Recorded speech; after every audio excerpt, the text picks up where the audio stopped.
त्रिपुरा में नगर निकाय के चुनाव का रिजल्ट आ गया है और 20 में से 13 नगर निगम के चुनाव हुए थे, जिसमें आपको बताएं 334 सीटों पर चुनाव था और 334 में से 329, जी हां, बहुत बड़ा रिकॉर्ड है, 329 सीट बीजेपी ने जीती है और क्लीन चिट है, जिसमें अगरतला में तो कमाल कर दिया।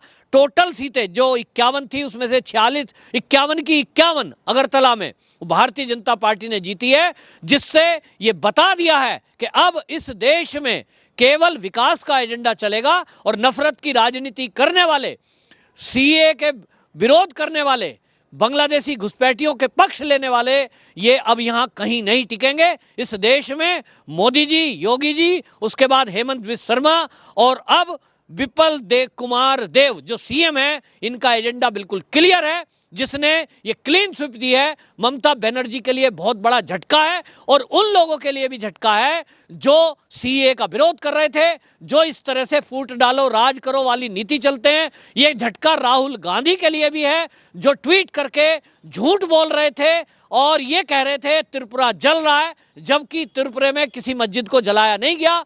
झूठ फैलाने की राजनीति करने वाले, नफरत की राजनीति करने वालों को करारा जवाब त्रिपुरा की जनता ने दिया है। यानी सबको जीरो, चाहे टीएमसी हो, चाहे कांग्रेस हो, चाहे सीपीआईएम हो, सबको वहां निराशा हाथ लगी है और लगनी ही थी, क्योंकि अब देशवासी जागरूक है, अब सनातनी लोग जागरूक हैं, अब जानते हैं कि उन्हें क्या करना है। किस्सा त्रिपुरा का जिस तरह से प्रचारित किया गया था, ये चुनावों को देखते हुए राहुल गांधी ने बयान दिया था, ट्वीट करते हुए कहा था त्रिपुरा जल रहा है। इसी तरह ममता बनर्जी ने कई बार घोषणा की, धरने प्रदर्शन किए, ये कोई बात नहीं कर रहा था कि रियल बात क्या है।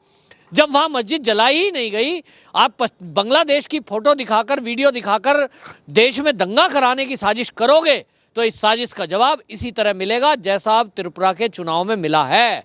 यहां आपको बता दूं, बहुत बढ़िया 334 सीट थी, जिसमें नगर निकाय में 112 पर तो भारतीय जनता पार्टी के निर्विरोध जीत गए कार्यकर्ता, यानी किसी ने सामने खड़े होने की हिम्मत ही नहीं करी। ये बताता है कि भारतीय जनता पार्टी का नेतृत्व जहां एक तरफ प्रदेश में और देश में लोगों की रक्षा सुरक्षा करता है, वहीं वो सत्य के मार्ग पर चलता है। और ये तो हमने जाना ही है, सत्यमेव जयते, झूठ कितना भी बड़ा क्यों ना हो, सत्य को पराजित नहीं कर सकता। और इस चुनाव में, नगर निकाय के चुनाव पे ऊपर पूरे दुनिया की नज़र थी। वो देखना चाह रहे थे कि त्रिपुरा दंगे के नाम पर जिस तरह का भ्रम फैलाया गया और जिस तरह से सारी पार्टियां एक हुई, सबने त्रिपुरा के लेकर हल्ला किया और उसमें सारा वामपंथी दल लगा, ये जो है लिबरल्स लगे, मीडिया उसमें लगा, लेकिन नतीजा उनके हाथ कुछ नहीं लगा, क्योंकि 112 सीटों का निर्विरोध जीतना अपने आप में बता रहा है कि अब देश के अंदर एक ट्रेंड चल पड़ा है। और वो ये ट्रेंड है कि देश के अंदर विकास करने वाले, सनातनी हिंदुत्व की रक्षा करने वाले, इस देश में सबका साथ सबका विकास करने वालों की ही विजय होगी। ये बहुत बड़ा एक मैसेज त्रिपुरा से गया है। आपको बता दूं, आगे आने वाला जो उत्तर प्रदेश का चुनाव है, इसमें भी इसी तरह का आप ट्रेंड देखेंगे। यहां आपको बताएं, जो विप्ल देव हैं वहां के सीएम हैं और उन सीएम ने बाकायदा इसके लिए ये कहा है कि जनता जागरूक है और हमने जो विकास के काम किए हैं, हमने किसी को अलग करके नहीं आ पाया। ये बात अलग है, जो सत्य था वो सत्य के आधार पर कार्रवाई हुई है और घटना जो है उसको किस तरह से साजिशन बहकाया फुसलाया गया, देश में दंगे कराने की बात की गई, त्रिपुरा को बदनाम करने की कोशिश की। और इसीलिए त्रिपुरा वासियों ने यह देखा कि एक ऐसा राज्य जहां से कभी दंगे की कोई बात आती नहीं थी, जहां सब शांति से मिलकर रह रहे थे, उस त्रिपुरा को आप बदनाम करेंगे। राहुल गांधी जैसा कांग्रेस का प्रमुख लीडर वो ट्वीट करता है और बार बार लिखता है त्रिपुरा जल रहा है। कहां जला, किसने जलाया, ये तो जिक्र करो। दंगा किसने किया? दंगा किया वहां रोहिंग्याओं ने, पश्चिम बंगाल के आए हुए लोगों ने, और आप उस पर बदनाम कर रहे हो हिंदुओं को, तो इसका खामियाजा तो भुगतना पड़ेगा।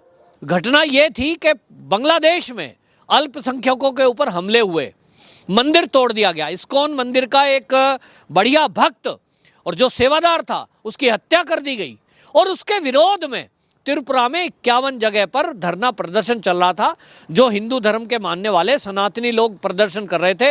विश्व हिंदू परिषद के नेतृत्व में 51 जगह पर बांग्लादेश में हुई अल्पसंख्यक हिंदुओं के ऊपर, अल्पसंख्यक हैं वहाँ हिंदुओं के ऊपर हुए अत्याचार और मंदिरों में तोड़फोड़ को लेकर प्रदर्शन हो रहा था। लेकिन हुआ क्या कि त्रिपुरा के अंदर जो दूत हैं, उन दूतों ने वो प्रदर्शन कर रही, धरना कर रही, शांतिपूर्वक बैठे हुए लोगों के ऊपर पथराव कर दिया। क्या दिक्कत थी भैया आपको? विरोध कर रहे थे बांग्लादेश का, और त्रिपुरा में बैठे हुए लोग अगर यहाँ का खाएंगे और बात करेंगे वो बांग्लादेश की, फेवर करेंगे उनका, पेट में दर्द उनके होगा।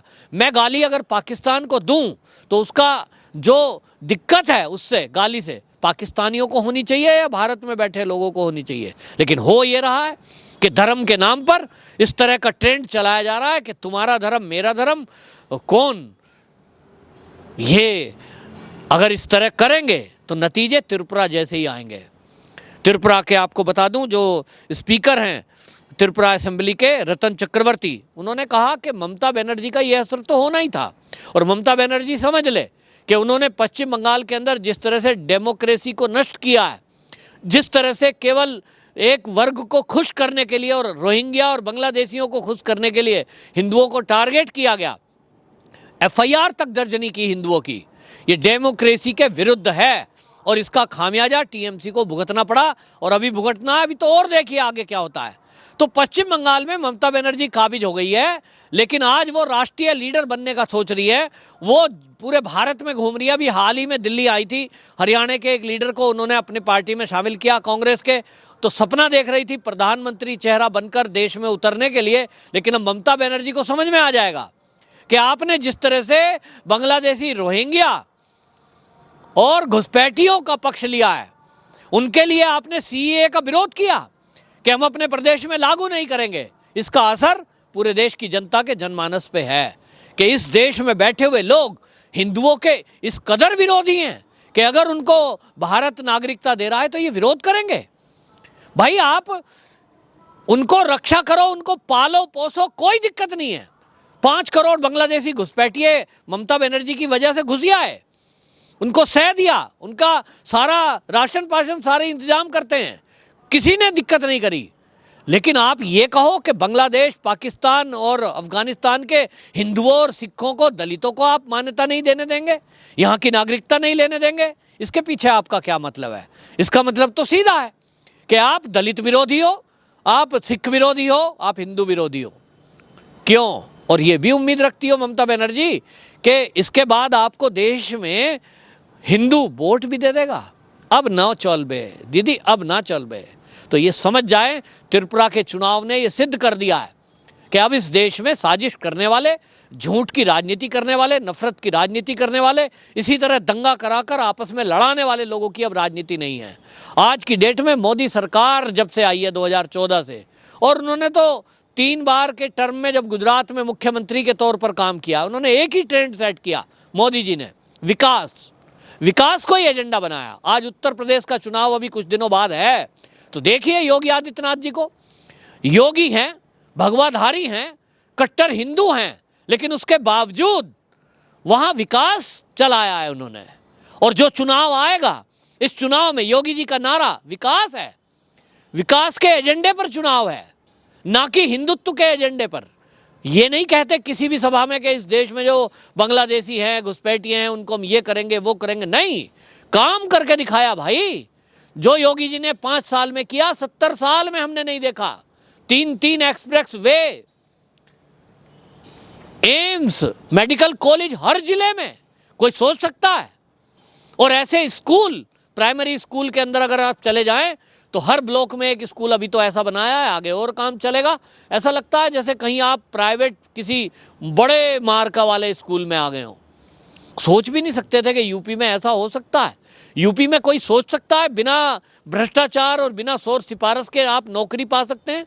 4.5 लाख नौकरियां मिली हैं, 3.5 करोड़ लोगों को स्वयं सहायता समूह और बाकी तरह से जो काम हुआ है उसमें कोई सिफारिश नहीं। ये है विकास का एजेंडा, और विप्लव देव ने ये त्रिपुरा में यही चलाया। तो जो विप्लव देव कुमार देव हैं, उनका ये एजेंडा कामयाब रहा। और इसी देखिए, अब आप देखिए किस तरह की बयार चलती है। असम में आप देखिए, हेमंत बिस्व शर्मा जो कांग्रेस से गए, वहां आज की जनता, आज आप कोई भी चुनाव करा लीजिए, अब जो एजेंडा उन्होंने लागू किया है वो बिल्कुल क्लियर कट है। और बोलते हैं वो तो खुलकर, गाय मांस खाने वाले यहाँ प्रदेश में नहीं रह सकते, बांग्लादेशी घुसपैठियों का यहाँ कोई स्थान नहीं है, खदेड़ दिए उठा उठा के। और इसका कारण है कि आज पूरे देश में यदि किसी लीडर को सबसे ज़्यादा पसंद किया जा रहा है मोदी जी के बाद तो योगी जी, योगी जी के बाद तो हेमंत बिस्व शर्मा। कह रहे ऐसा नेता चाहिए। तो त्रिपुरा में जो हुआ, हिंदुओं की रक्षा हुई, और जो बांग्लादेशी घुसपैठिए वहां बवाल करना चाहते थे वो जेल गए। अब देश की जनता यही चाहती है, 80 करोड़ यहाँ सनातनी इस देश में रहें और परेशान रहें, उन्हीं को टॉर्चर किया जाए, उनके धार्मिक स्थल तोड़े जाएं, उनके ऊपर हमले किए जाएं, ये अब नहीं चलेगा। और इसलिए ये समझ लें जितने राजनीतिक दल हैं, अखिलेश यादव जैसा लोग जो जिन्ना की तारीफ करता है, वो समझ ले कि उत्तर प्रदेश की जनता अब ऐसे लोगों को सबक सिखाएगी जो पाकिस्तान या बांग्लादेश का प्रेम जाहिर करते हैं, जो जिन्ना को अपना बाप बताते हैं। वंदे मातरम।